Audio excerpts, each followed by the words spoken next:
These are the top 10 countries with the highest number of deaths. At 10, we have Germany. Around 1 million people pass away annually. Coming in at 9, Brazil, with 1.5 million deaths per year. At 8, Japan, where 1.5 million people die every year, largely due to its aging population. Pakistan takes 7th place, which records 1.6 million deaths annually. At 6, Russia, around 1.9 million people pass away each year, despite having a smaller population than some other countries on this list. Now for the top 5, 5th goes to Indonesia, who sees 2.2 million deaths annually. Nigeria took 4th place, and the only African country in the top 10, with 2.7 million deaths per year.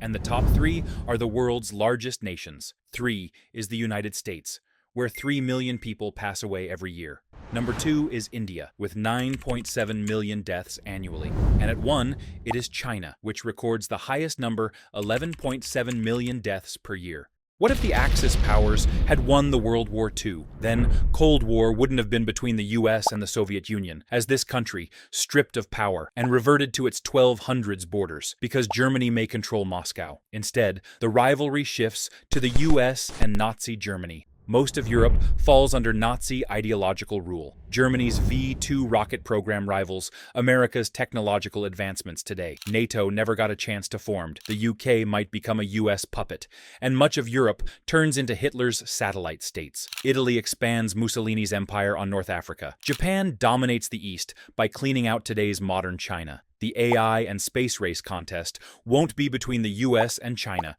Rather, it's America against Nazi Germany. These are 5 US states that used to be a country once. Texas. Once a part of Mexico, it declared independence in 1836, forming the Republic of Texas. The Alamo, a symbol of Texan resistance, stands as a testament to their fight for freedom. California also declared independence from Mexico in 1846.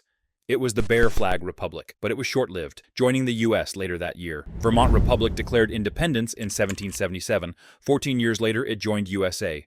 Provisional Government of Oregon existed from 1843 to 1849. Not only that, but West Florida also existed for 3 months. Then they joined U.S. There are more U.S. states who declared independence before. Check comment section if you want to know. What if the entire world attacked the U.S.? First, Canada might invade, aiming for Washington, D.C. With the capital so close to their border, they could take it quickly, but the U.S. states would unite, retaliating with nuclear strikes, leaving Canada no chance of survival. Mexico might push into the southwest. If the U.S. capital remains safe, an organized defense could force Mexico to retreat. If that fails, the U.S. might resort to nukes, making it impossible for Mexico to hold ground.